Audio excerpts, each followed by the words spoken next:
Always is.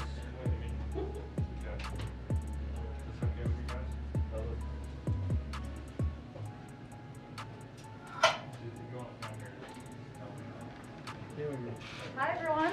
Hello. Happy Monday. Monday. Okay. This afternoon, the President will meet with the White House Competition Council to discuss its success thus far in providing concrete cost savings for American families and to discuss plans for further actions in the weeks, months, and years ahead. The Competition Council was set up by the President's July Competition Executive Order to coordinate and monitor progress across the entire federal government. It is comprised of 10 cabinet members and the heads of 7 independent agencies. He'll note today that the lack of competition costs average American households about $5,000 a year, which is a pretty significant sum when you think about people's budgets. Since the executive order was signed 6 months ago, the council's members have met every deadline in the president's order. These actions across a broad range of industries will bring real benefits to American families. For example, the FDA has taken action to lower the cost of hearing aids from thousands to hundreds of dollars for the millions of Americans suffering from hearing loss. It's becoming cheaper and easier for Americans to fix the things they already own. Following the executive order's support for the right to repair, the FTC will ramp up enforcement actions against illegal repair restrictions. Since then, big firms like Apple and Microsoft voluntarily announced changes to their policies so that consumers can readily repair their own phones and laptops. The Department of Justice, the FTC, and other agencies have increased efforts to challenge or block mergers that would leave customers with fewer choices, higher prices, and lower wages. For example, the Department of Justice blocked an insurance mega merger that would have raised insurance costs for consumers and businesses alike. So this is part of our ongoing effort. I also wanted to share that NATO is launching a significant military training exercise called Neptune Strike 22. This is something my colleague at the Department of Defense updated on Friday, but it will run through February 4th and is designed to demonstrate NATO's high-end maritime strike capabilities. The USS Harry S. Truman Carrier Strike Group will serve as the centerpiece for this military exercise and be placed under NATO operational control. This is the first time since the end of the Cold War that a U.S. Carrier Strike Group has gone under NATO command. And this exercise will help demonstrate the unity, capability, and strength of the transatlantic alliance. It also advances our ability to integrate an aircraft carrier strike group into NATO's deterrence and defense efforts. While planning for Neptune Strike began in 2020, long before the current escalation of tensions from Russia's aggressive posture towards Ukraine, such exercises help the United States and its allies enhance interoperability and ensure readiness for any threat against NATO. Josh, why don't you kick us off? Thanks, Jen. 2 subject areas. Yep. First, Ukraine and Russia. The president is going to have his meeting with European counterparts. What does he plan to discuss with them, and how does he plan to address the issue of natural gas, given that 40% of EU's natural gas imports come from Russia? Sure. Well, as we put out just a little bit earlier today in guidance, the President will hold a secure video call with European leaders as part of our close consultation and coordination with our transatlantic allies and partners in response to our shared concerns over Russia's military buildup on Ukraine's borders. During that conversation, we expect they will discuss diplomacy, deterrence, and defense efforts, and we'll have a readout for you all afterwards. And certainly, a discussion about pending sanctions or discussion of that, we would expect to be part of that as well. But in terms of the impact, I don't have anything more to read out for you on that front. And then secondly, per the Supreme Court, should race be a factor in college admissions? Well, this is, I think, in relation, I would expect, to the announcement by the Supreme Court about the decision to take up the affirmative action case this morning. While we're not going to comment on the litigation or for those questions, of course, the Department of Justice We strongly believe, this administration, in the benefits of diversity in higher education, and we take very seriously our commitment to advancing equity and equal opportunity for historically underserved populations. That's why on day one, the President signed an executive order launching an ambitious whole-of-government response to center equity throughout the government's work. Throughout the Department of Education, the administration has provided historic investments and support for historically Black colleges and universities, tribal colleges and universities, and minority-serving institutions, such as Hispanic-serving institutions, including nearly $21 billion in cumulative support. And we have moved swiftly to protect student civil rights and equal opportunity, including by issuing guidance about schools' obligations to investigate and address claims of discrimination and harassment. So, of course, the Department of Justice, they can speak to their view on the litigation. Go ahead. Thanks, Jen. Has President Biden made a final decision about deploying more troops to Eastern Europe? Well, let me give you a brief update, and I know that my colleague, John Kirby, is going to be briefing shortly in about 45 minutes or so at the Defense Department. We have been consulting with allies in deployments and refining plans for all scenarios. We've always said we would reinforce our allies on the eastern flank, and those conversations and discussions have certainly been part of what our national security officials have been discussing with their counterparts now for several weeks. In fact, we've never ruled out the option of providing additional assistance in advance of an invasion. Those discussions have been ongoing with our partners and Eastern Flank countries. And again, I would expect that my colleague, John Kirby, would have more of an update on where the process is at this point. Do you guys want to watch that live with Kirby? No, I think he will provide an update on where things stand on those discussions. So last week, President Biden at the press conference said that the U.S. would fortify NATO allies, but said it was dependent on an invasion, saying that if he would send more troops to Poland, Romania, if Putin did invade Ukraine. So the fact that he's considering this now and having these discussions with Pentagon leaders over the weekend, does that suggest that he would send more troops? Invasion is imminent? We've never actually ruled out providing additional support, assistance to Eastern Flank countries in advance of any invasion. And those discussions with them have been ongoing, and certainly that's been part of our contingency planning. I guess the question is, it does appear to be a shift in his thinking and his attitude toward it. Is that how you would characterize it? I wouldn't characterize it that way. We have spoken to the fact that, and we've put out a lot of information about our view of the preparations being made by President Putin and the Russians. While we can't get into the mind of President Putin, we are seeing the preparations that they're making at the border. We have been very clear, and the President has been direct, that military action by Russia could come at any time. He said that last week as well. So we have been in conversations and discussions with Eastern Flank countries. Obviously, our Secretary of State just returned from a trip to Europe as well, and he was part of the discussions this weekend too. And part of that has been contingency planning and discussing what their needs have been. My last question is, today the President has this call with European leaders. Several of them are on this: UK, France, Germany, Italy, Poland, NATO, the European Council. Why is Ukraine not on that call this afternoon? Well, we have a range of conversations with Ukrainians. Obviously, our Secretary of State met with them last week, and they will be a part of many conversations moving forward. As I noted a little bit earlier, part of this is a discussion about deterrence and defense efforts, diplomacy, but certainly they will be a part of many conversations, as they have been from the beginning. Go ahead. So what happened then in the last few days that prompted the Pentagon to present specific potential troop deployments to the President? Or put another way, why now? Well, I wouldn't say we're characterizing it exactly that way. The President has said last week, and we also said that as we've been watching the preparations of President Putin and the Russians, that they were prepared at any moment to take military action.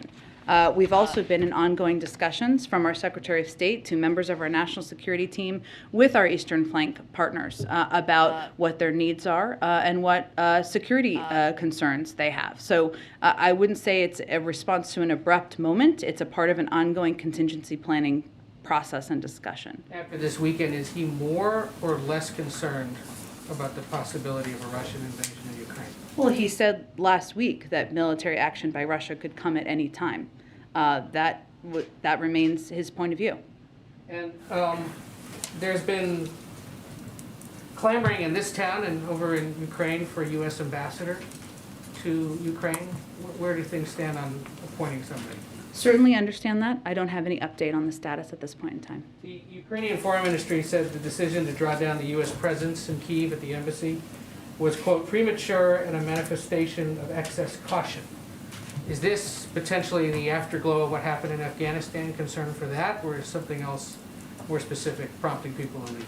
Well, I would say that our State Department regularly reviews and assesses what steps need to be taken for the security of our personnel. I would note that the travel advisory was already at a level 4 since back in October. We've also been closely consulting and keeping Ukrainians abreast. I would say this is more akin to the steps we took in Ethiopia and Kazakhstan than any other country or conflict. One more in Ukraine, and then one other quick subject. The House Speaker today has requested a bipartisan all-members briefing on the situation in Ukraine of the White House. Is that something you guys plan to fulfill? We have been in close consultation with members and leadership from the beginning. I don't have any update on this specifically, but that's been our objective and how we have proceeded. So I'm sure we are working to meet the requests and needs of members. And based on some news reports, it looks as if at least Jake Sullivan, maybe others, are talking to senior lawmakers about this on a fairly And we regular have been basis. for weeks. Mhm. On another subject, another violent weekend across the country. There was the shooting in New York. There was a shooting here in D.C. of a police officer. There have been reports of a possible executive actions that the president might be able to take in the realm of police reform or police policy. Where do things stand on that? And might that be coming soon? May I address this weekend first, and I will come around to your question, but I think you had a few in there, important ones to address. The events of this weekend are a reminder that law enforcement officers head into harm's way every single day. They and their families make an extraordinary sacrifice for their communities. The president is never going to be satisfied or complacent when officers are being gunned down, or when Americans have to worry about whether they can safely ride the subway or bus or even be at work. We've seen a surge in crime. Obviously, this weekend is a glaring example of that, especially gun violence over the last 2 years, and the president has been aggressive in using the tools at our disposal to combat that. That's why he took early action on gun violence last spring, and it's why he rolled out a comprehensive plan to combat crime last summer. He also believes, as many Americans do, that we can and must have a criminal justice system that both protects public safety and upholds our founding ideals of equal treatment under law. That's why he not only has implemented this comprehensive plan to combat crime, but why he is continuing to advocate for reforms to our policing system. He thinks that we can do both, but I don't have an update on any timings for next step on that.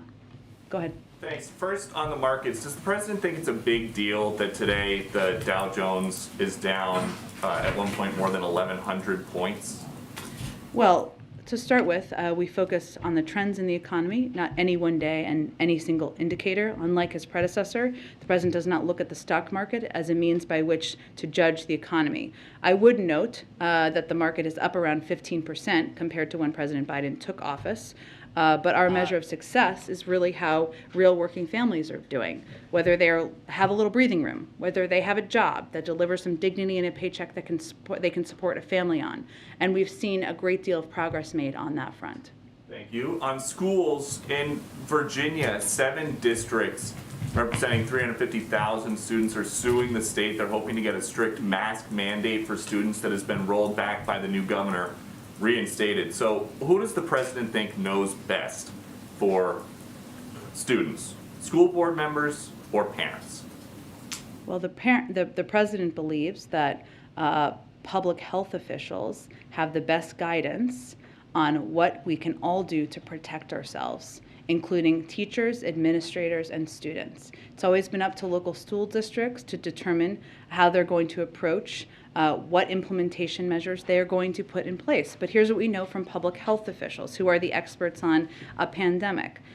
Studies show that masks reduce transmissions in school. They are a proven tool that helps keep students and teachers safe from COVID, and they can thus help keep schools open and safe.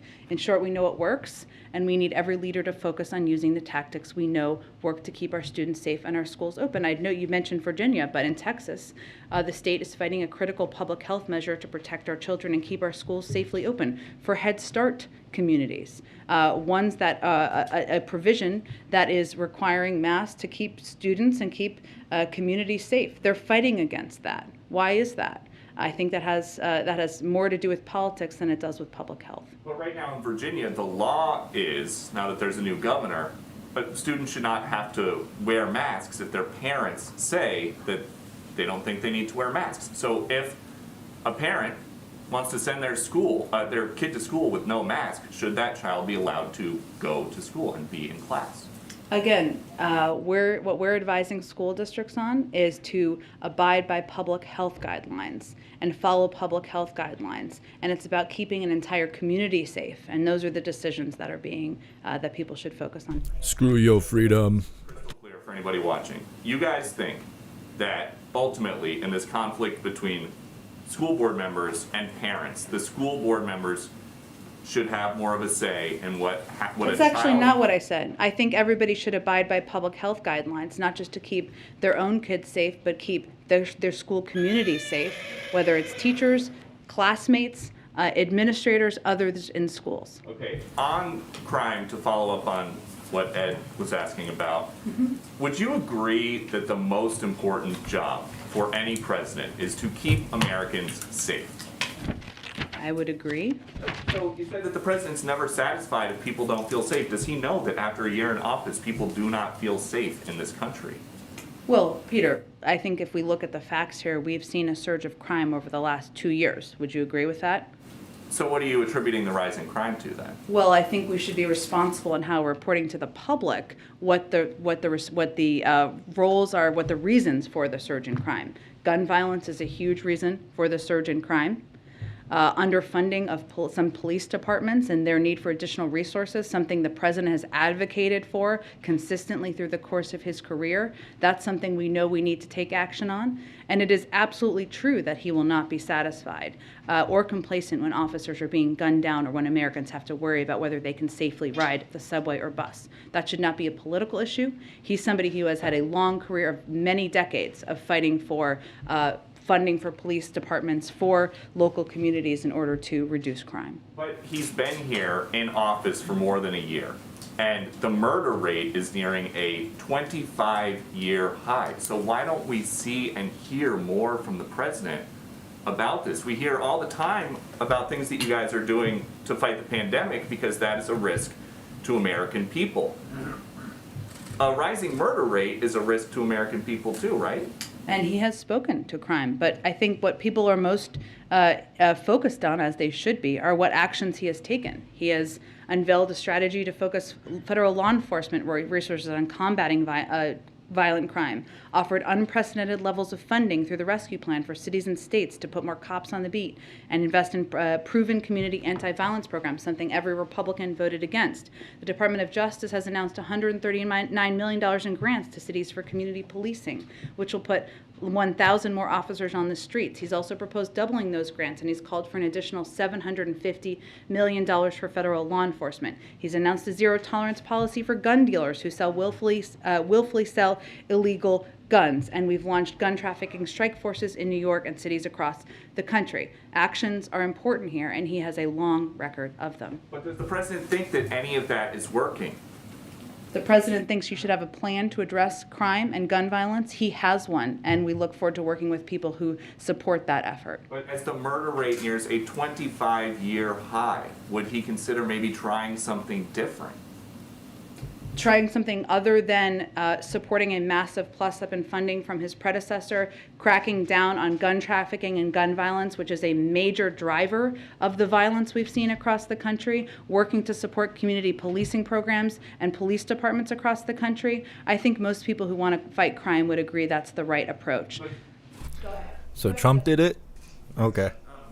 I know Kirby's briefing later, but Sure. just to put a finer point Yeah. on it, do you have any information about how many troops are under consideration, what the time frame for the president's decision are, the sort of the logistical details of a possible deployment? I don't have any more details from here, other than to convey that we're in close consultation with Eastern Flank countries about their security needs. And again, we've always said we would support them. We've never said that an invasion would be a prerequisite for that. Do you expect the written response that you're putting together to include any requests or demands from the U.S. side, including, a time frame for President Putin to start drawing down troops from Ukraine's border? I don't have anything to preview in terms of what a written proposal would be. I would just note, because we've talked about this a bit, that written proposals have been the basis of basically every agreement we've ever had with the Russians and many countries around the world. They're a standard part of diplomacy, and they're a format for providing conveying areas where you have concern, and also outlining areas where you can work together. But I don't have anything to preview on what that would look like. We didn't have a chance last week to talk about one part of the president's press conference where he said he'd like to be in a position to to say that China is meeting its commitments and therefore be able to lift some of the tariffs. I'm wondering, when he said that, did he mean making good on the phase one commitments that have already been out there? I know China's not meeting those, or does he mean additional commitments that you'd be asking for from China? I think he meant he's looking forward to getting some recommendations through the review process that's ongoing. And then one last one. There was an FBI raid last week on Representative Cuellar, reportedly over his ties to Azerbaijani oil executives. I know you're not going to comment on an ongoing investigation, but do you think that the congressman should step away from his committee assignments or congressional work while this investigation is on? I'm just not going to have any comment on this at this point. Go ahead. A couple more on Ukraine, Jen.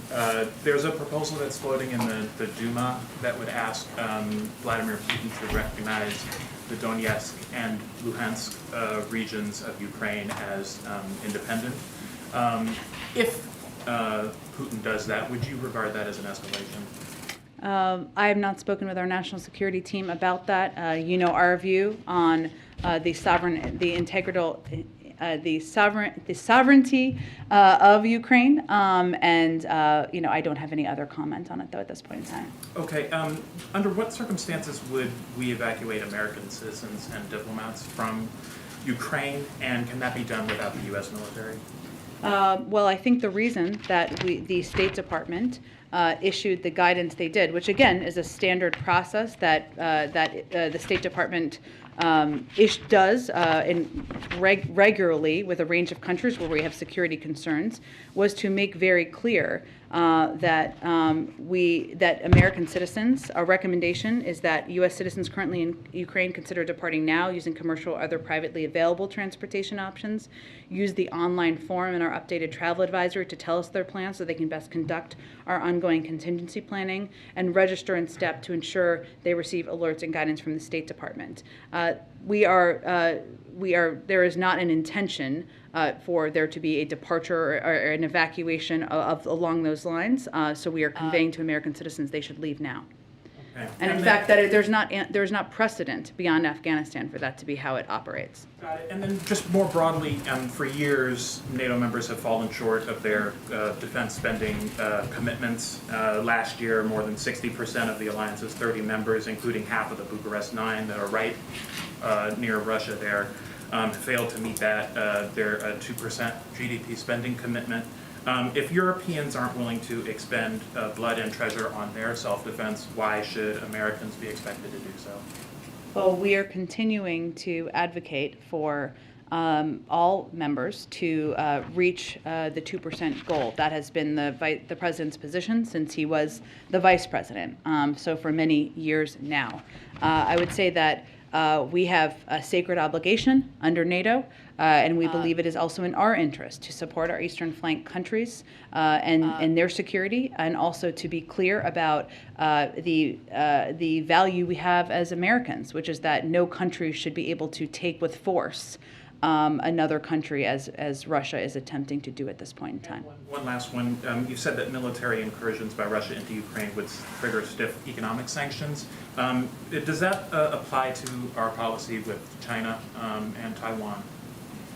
If If there was a military incursion of some kind into Taiwan, would there be economic sanctions? Could China expect that? I don't have anything to preview on that at this point in time. Go ahead. Thanks, Jen. So at the press conference last week, the president spoke a lot about Build Back Better and his thoughts about sort of where the sweet spot might be to save as much of that as he can. I think the next day, Senator Manchin was asked if he'd spoken with the president. He said he hadn't yet. Has there been any direct conversation between the president and Senator Manchin since last week? We're just not going to speak to or confirm any conversations the president has with members of the Senate moving forward. Broadly, give us a sense when those conversations will sort of ramp up in earnest. President's been in touch with a range of senators. We're just not going to outline those or confirm those specifically. On putting that together, getting it through the Senate with 50 votes, is State of the Union more or less the soft deadline, or is this something that may well extend beyond that? We haven't set a deadline. I think what our objective is and what the president's objective is to move forward on an effort in Congress and the Senate to lower costs for the American people. Do that without raising the deficit. Pay for it. Make sure we're easing the burden that families have across the country. We need 50 votes to do that, but we have not set a deadline. Can I just ask you one other thing about infrastructure? You may have seen our story and reporting elsewhere about Republican lawmakers who opposed the bipartisan infrastructure law out in the states over the recess, touting the benefits, taking credit in some cases for doing that. And I know that this is a big pillar of the Democrats' 2022 midterm argument and the president's case for a successful first year. He's touted the bipartisan nature of this. Is he going to take issue with any of the Republicans who are out there? Is he going to call them out for saying that they should get credit for something that they opposed, or is he going to let that slide? Well, I would say we welcome a number of Republicans who voted against the infrastructure bill coming around to recognize the impact on their communities. We've seen this playbook before, so perhaps it shouldn't come as a surprise. And I don't think I can stand up here and rule out what the president is or isn't going to call out moving forward. Go ahead. Hey, Jen. The president spoke last week about Russia's historic concerns about loss of empire and encirclement. Mm-hmm. So my question is, if we're sending some thousands of U.S. troops to the Baltics or the eastern flank, is there a chance that will increase the risk of war rather than reducing it? Well, we've had troops in the eastern flank countries for decades. Right. Or it sounds like what's being discussed is sending more right now at a time of real tension. And we have a sacred obligation to support the security of our eastern flank countries. I think it's important to remember who the aggressor is here. It is not the United States. It is not these eastern flank countries. It is Russia, who has tens of thousands of troops on the border of Ukraine. They have the power to de-escalate. We would certainly welcome that. And I know both you and the president spoke about little green men, infiltrators into the country. Now that the British have put out intelligence of a possible coup planned by Moscow in Ukraine, how would the U.S. respond if that happened? Would that trigger these same sanctions that we're talking about here? Well, I'm not going to get into intelligence matters, of course. We've been warning about Russian tactics like this for weeks. Reports of this kind of plotting are deeply concerning. If acted upon, would constitute a severe escalation, and certainly there would be consequences. And then just one more on the SCED. I know we've all been anticipating the president's going to hit the road. Is the reason there's nothing on the public schedule these tensions involving Ukraine, or another reason? I expect we will have some travel very, very soon. We're just looking to finalize the details. Go ahead, Kimberly. Thanks. Couple of questions. First, a quick housekeeping question. Sure. Can you confirm the Qatari Emir will be coming to the White House at the end of the month, and if the discussions will center around energy supply to Europe? I know there's been discussion of that. I don't have final confirmation of it. I will work to see if we can get that to you after the briefing. Okay, perfect. And then, as the administration weighs reinstating the terrorist designation on the Houthis, is the president concerned this could block humanitarian aid? And why would the president consider this if millions are at risk of losing assistance given his policy of upholding human rights? Well, let me first say that we call on all parties to the conflict to de-escalate, abide by their obligations under international humanitarian law to ensure the protection of all civilians, and participate fully in an inclusive UN-led peace process. All parties must commit to a peaceful diplomatic solution to ending the conflict and advance a durable resolution that improves the lives of Yemenis and allows them to collectively determine their own future. There have been dangerous escalations in days, which is of course why you were asking. These escalations only exacerbate a dire humanitarian crisis and the suffering of the Yemeni people. We are deeply concerned by these reports, and we are continuing to engage at a diplomatic level. And our special envoy, Lender King, reaffirmed our unwavering commitment. He has been recently on the ground pressing parties for de-escalation and protection for civilian lives. And then quickly, a UK court is now allowing Julian Assange to appeal his extradition to the United States. The Justice Department, as you know, isn't commenting. But what about the president? He says press freedom is critical for democracy, so why is he continuing to pursue this case? Is the reason that he's pursuing this Trump-era case because Julian Assange embarrassed the Democratic Party in 2016. Again, this is under the purview of the Department of Justice, so I don't have any comment from here. Go ahead. Thank you. On the Palin New York Times case, I know you can't maybe speak specifically to the case, but does the White House have any concerns about threats to press freedoms, press access, to the limits of the First Amendment protection? I obviously can't speak to the case, so I appreciate you saying that at the top. I will say that I think the president has shown that he respects the value of the freedom of the press. He obviously took a step earlier this year to ensure there couldn't be a replication of actions that had been taken over prior administrations as it related to journalists. So I think that speaks to his commitment, but I don't have any more comment on the case. And then following off of Ed, I know you guys have forecasted potentially policing reform, executive action. Some civil rights advocates also want to see additional voting rights executive actions. Is there anything, any details or any timeline for what you think the president, the White House may do there, considering that it's stalled in Congress? Well, the president is going to keep fighting till his last breath, as you've heard him say, on voting rights, because he thinks it's so vitally important. We did do an executive order early on in the administration, which was quite extensive and comprehensive, that is still being implemented. In terms of additional executive orders that would be possible, that we have the authority to do, I don't have anything to predict along those lines, but we are going to continue to fight to get federal legislation passed. We are going to continue to work with states to ensure that there is proper protections and there is, of course, more work ahead. Go ahead. Yes, there are currently at least 150 American military advisors in Ukraine, including members of the Florida National Guard. Are those soldiers going to remain in Ukraine? Are there contingency plans if hostilities break out to remove them? What's their disposition? I would point you to the Department of Defense to ask them that question. Okay. My colleague mentioned Afghanistan, and one of the things that you hear among Russian propaganda in Ukraine is that the United States is an unreliable ally that is using Ukraine as a pawn, and they point to the U.S. withdrawal from Afghanistan as evidence that the United States cannot be counted on. How does the United States respond to that, and has the Afghanistan withdrawal complicated diplomacy in this regard? It is not in our experience. The president ended a 20-year war in Afghanistan, something he had talked about consistently doing for some time as he was running for president and even before then. I think our commitment to our NATO partners is clear. Our commitment to Ukrainians is clear. We've sent more security assistance over the last year than in any year in recent history. We've been in constant contact, as is evidenced by the president's call this afternoon, with our European partners as we work to ensure we're in lockstep as we approach the next stage and anticipate what President Putin may or may not do. So what I would say to that is that sounds like the old Russian propaganda playbook, something we've talked about in the past, and I'd encourage anyone to be mindful of that. And then finally, there's negotiations going on in Congress for Russian sanctions if they do take military action against Ukraine. Does the United States support Congress acting, and are they involved in these negotiations?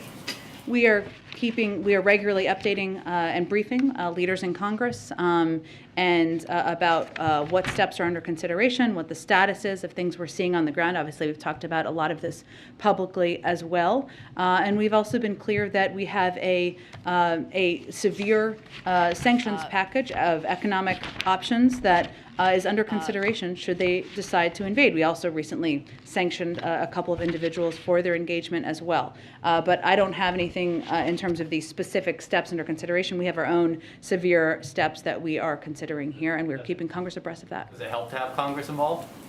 Well, we're working in lockstep with them. We are briefing them. We are conveying to them what we're thinking about and considering, and of course, getting feedback from them as well.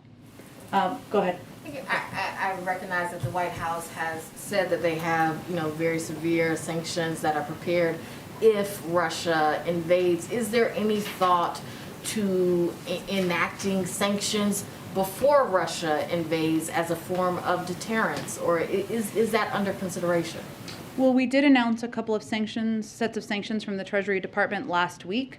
in response to the involvement of a few individuals. We've also plussed up our security assistance packages that we've been delivering to the Ukrainians, including recent deliveries over the last couple of days. And obviously, as we were talking about earlier in this briefing, there's been discussions about how we can support the security of Eastern flank countries. But also, we are mindful of what we think is the most effective deterrent, and the severe economic sanctions package, something that would be go far beyond what was done and what was on the table in 2014, including the consideration of imposing unprecedented export control measures that would hit hard at President Putin's ambitions, are part of the discussion, and our assessment is that is most effective as a deterrent tool and not as one we would do in advance.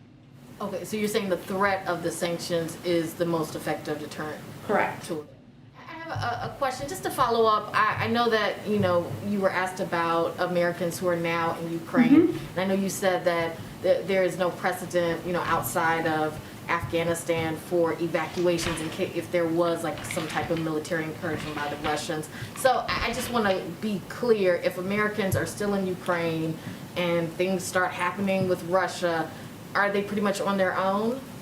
Well, we are conveying very clearly now that now is the time to leave, and that there are means to do that. Of course, there's commercial airlines. You can depart over land. There's obviously the embassy there to provide assistance. And this is very similar to what we did in Ethiopia, Kazakhstan, and many other countries over the course of the last several decades. But there is not an intention or a plan for any military evacuation. And just quickly, in the past, another call with Putin was still on the table. I believe that the president was supposed to talk with his advisors about that this weekend. Have any decisions been made about that? Will there be another call or another talk with Putin? The president remains open to leader diplomacy, of course. He knows how effective that can be, but I don't have anything to predict or preview at this point in time in terms of a call between them. Hold on, let me just get to the last two and then I'll come back around. Go ahead. The president said last week that he has basically on a daily basis to work to keep unity in NATO. How unified are NATO partners if it comes to hard and meaningful sanctions against Russia? And what is the president's assessment or the White House's assessment of the new German chancellor in that case? Well, I know that that our Secretary of State spoke to this just yesterday, and what I would note is that, as he said, that we are confident the Germans share our concerns and are prepared to respond swiftly, effectively, and in a united way to Russian aggression against Ukraine. Germany is one of our closest allies. In fact, we look forward, of course, to welcoming the Chancellor here to the United States in February.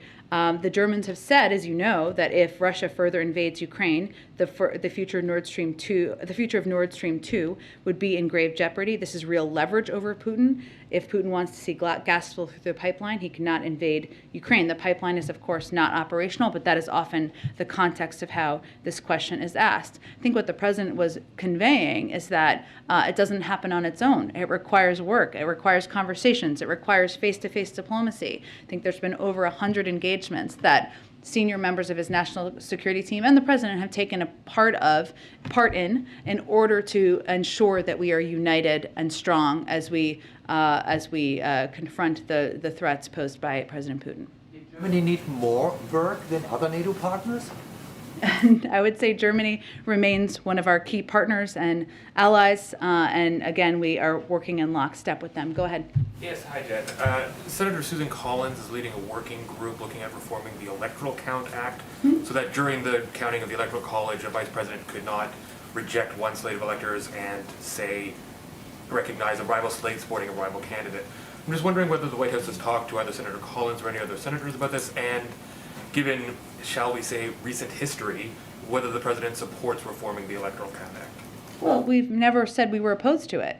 We are in touch with a range of senators. I'm not going to detail who, but across the board through senior members of the legislative team, senior advisors to the president, about a range of steps that can be taken.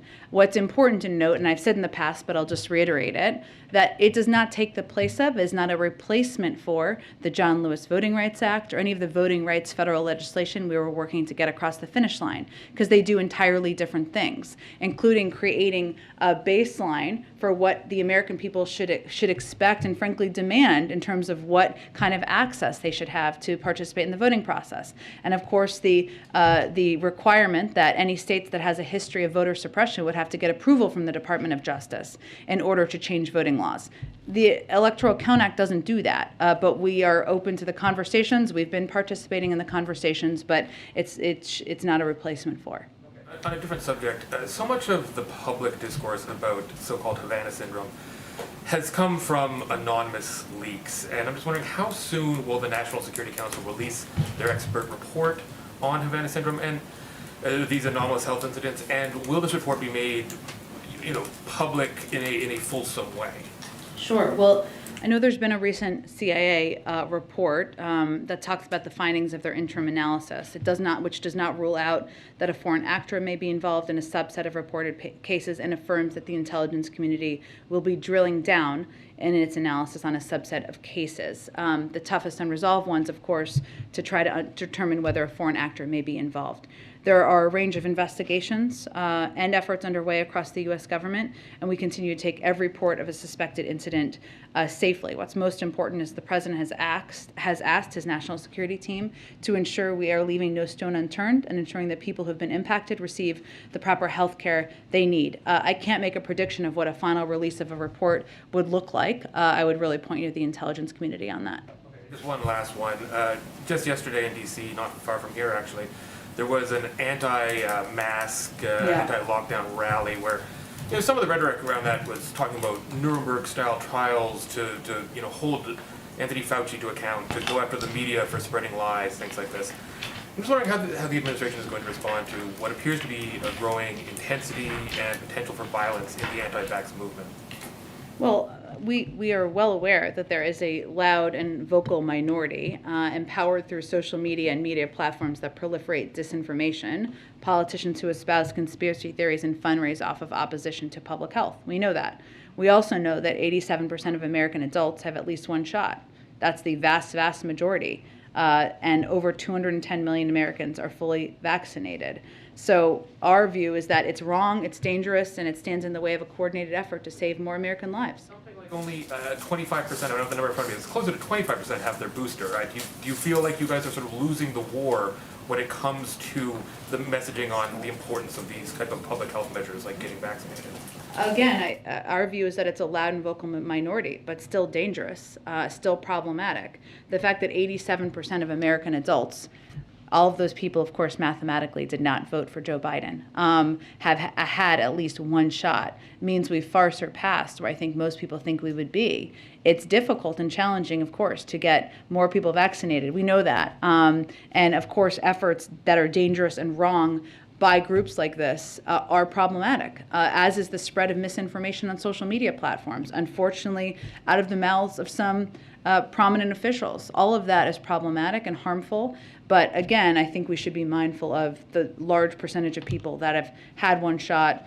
75% have had two shots. Obviously, our effort has been to get more people boosted. But if you're starting the process, that's a good sign. Two follow-up, Psaki could work in the room before coming back. Just two more details Sure. on Ukraine. Was there something specific that prompted today's meeting with those European leaders? It's a part of our ongoing contingency planning and discussions about what we are seeing, but also how we can help protect and support their security as well. It wasn't like the intelligence report from the British over the weekend or something that prompted everybody to get together? No, part of ongoing contingency discussions. And obviously he gets briefed on this in his daily intelligence briefing. We know he had this briefing over the weekend at Camp David. Can you give us any more detail or sense of how often the president's being briefed on Ukraine, who's doing it? Is he asking for updates every hour? Give us some sense of what's going on this issue. Sure. I can tell you from being in a lot of meetings with him that are unrelated to Ukraine as well, that he is often asking for updates and looking for updates from his national security team on where things stand, how conversations are going, and that's something he regularly asks for. He's seeing his team or members of his team every day. Of course, there are central members that you're very familiar with who participate in the PDB, Jake Sullivan and others, and of course he's regularly talking with our Secretary of State, who has been front and center in the diplomatic efforts. Thanks, everyone. You just kind of like offhandedly mentioned. Yeah, we'll get it to you after the briefing. Yes, important visit.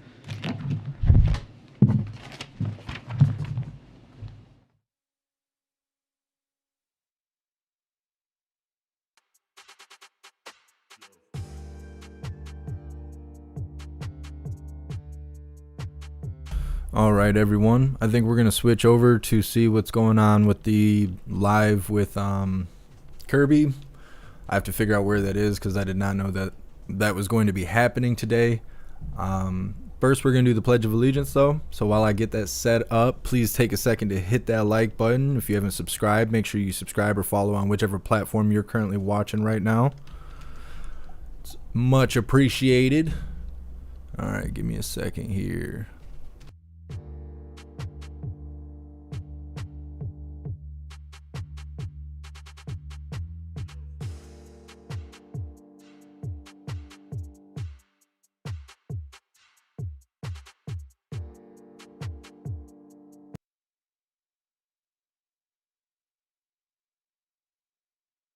All right, everyone. Please join me for the Pledge of Allegiance before we move on to the next live.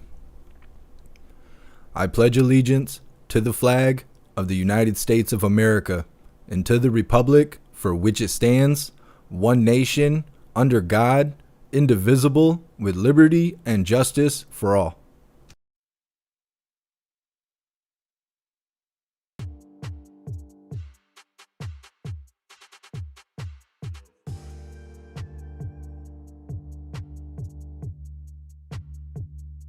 I don't know if you guys have seen this yet. I think this logo is about to be on some t-shirts. It's the new Bars and Stars logo I haven't put out yet. All right, give me a second. Let me find this live and we're going to see what's going on with Kirby. It's just a small incursion.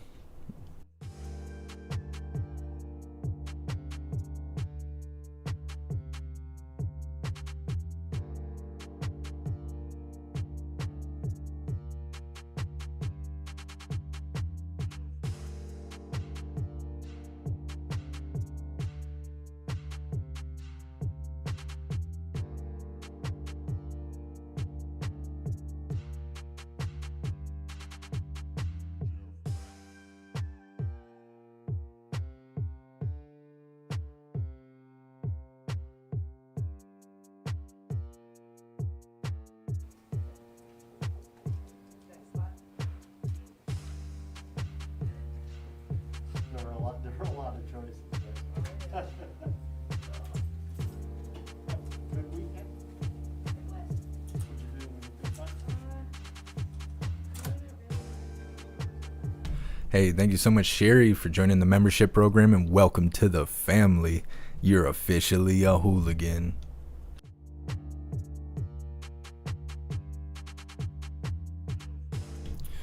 All right, so we're just waiting for them to get on stage. Just give me a second. I'm going to update this title. Otherwise, everybody's going to be expecting Jen Psaki. Make sure you guys run them likes up. We had almost 700 people in here, not even 400 likes. We used to be so good about that. I'm kind of slipping lately. We got to get them likes up so we can get this chat full so we have lots to talk about and lots of people to talk with. Just got to get them likes up.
John Costello, it's been longer than that. But I don't have no relationship with Corinne. I don't know what you're talking about.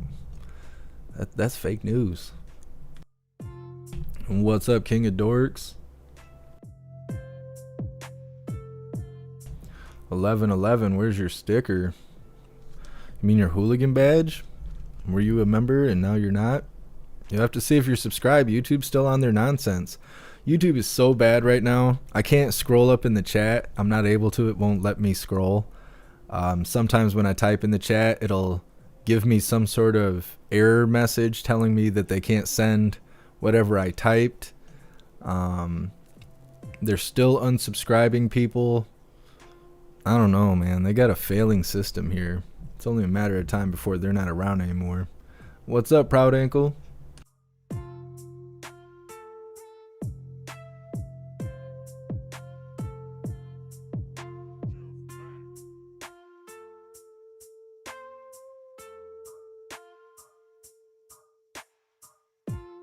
What's up, Lee? Thanks for joining us.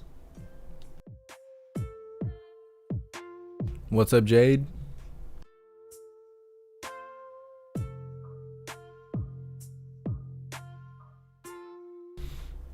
Jesse, did you have a badge too? Was YouTube just taking everybody's stuff away?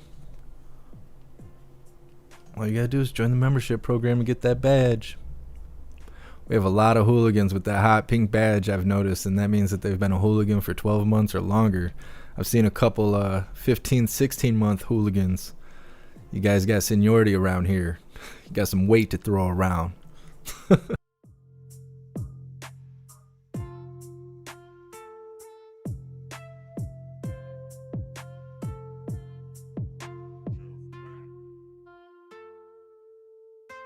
What's up, Tat and Blue?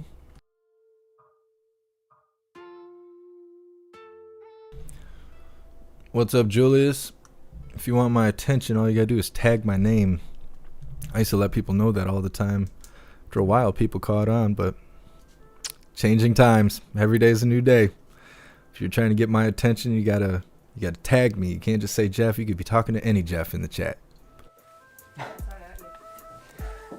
What's up, Lefty Lucy? Hey, everybody. Just one thing here at the top. John Costello, I know. As you're all aware, the United States is deeply concerned about the current situation in Europe.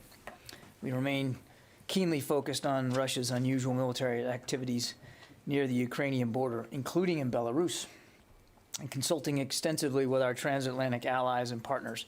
The department continues to support diplomatic efforts to de-escalate the situation. Now, as the President has said, even as we continue to prioritize diplomacy and dialogue, we must also increase readiness. In support of its obligations to the security and defense of NATO and the security of its citizens abroad, at the direction of the President and following recommendations made by Secretary Austin, the United States has taken steps to heighten the readiness of its forces at home and abroad so that they are prepared to respond to a range of contingencies, including support to the NATO response force if it is activated. As you have heard me describe many times, our commitment to the security of NATO allies and our Article 5 commitment are ironclad. As the President has also made clear, the United States will act firmly in defense of its national interests in response to actions by Russia that harm us, our allies, our partners. As part of that commitment, the Department of Defense maintains significant combat-capable forces forward in Europe to deter aggression and enhance the alliance's ability to defend allies and defeat aggression if necessary.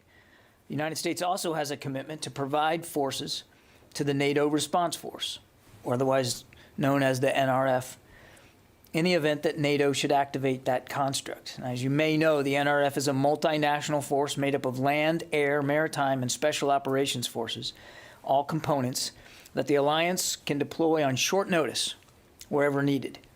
Altogether, the NRF comprises around 40,000 multinational troops. Within the NRF is something called the Very High Readiness Joint Task Force, or VJTF.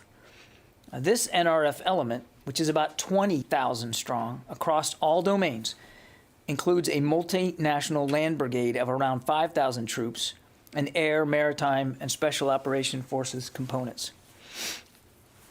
I want to provide some facts on these preparations that will reinforce our commitment to NATO and to the NATO response force and increase our readiness. Secretary Austin has placed a range of units in the United States on a heightened preparedness to deploy, which increases our readiness to provide forces if NATO should activate the NRF or if other situations develop. All told, the number of forces that the Secretary has placed on heightened alert comes up to about 8,500 personnel.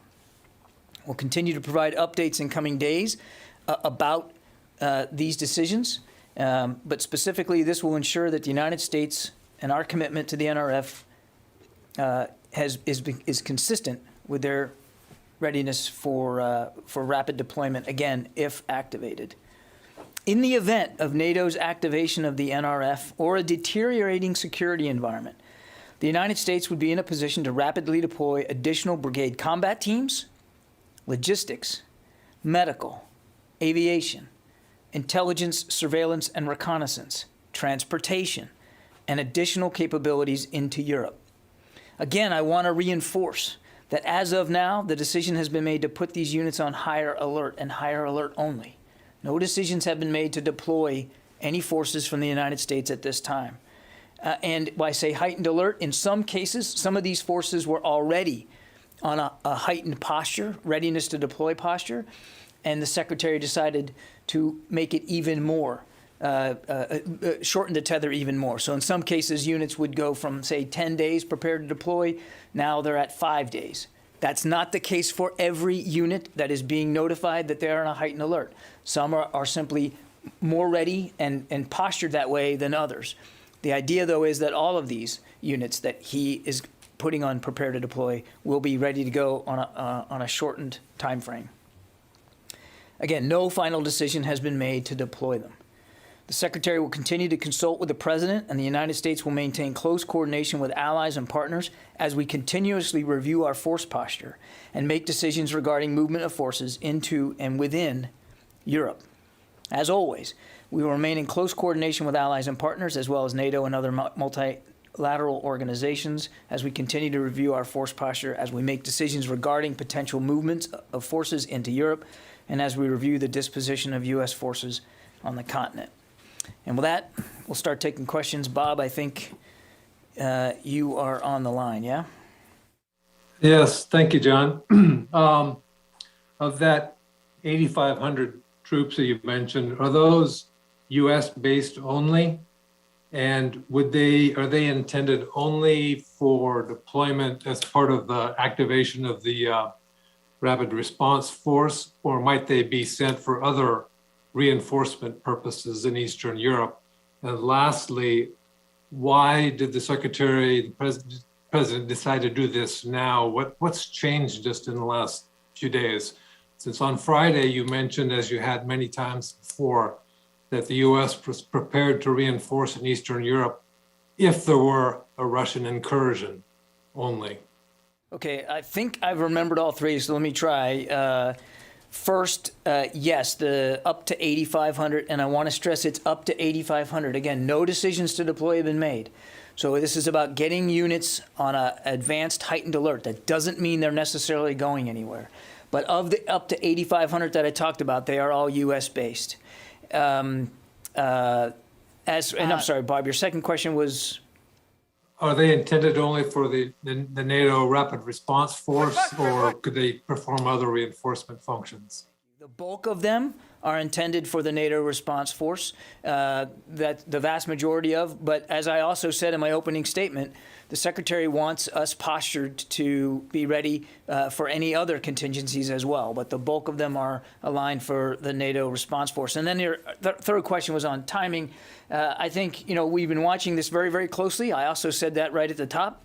It's very clear that the Russians have no intention right now of de-escalating, and because not every one of these units that we are notifying are in, all of them are not in a heightened state of alert, it may prudent sense for the Secretary to want to give them as much time to prepare to be on a shorter tether as he can, just in case. Again, I want to stress, particularly with the NATO response force, it has not been activated. It is a NATO call to make, but we have contributions to that response force, as do other nations.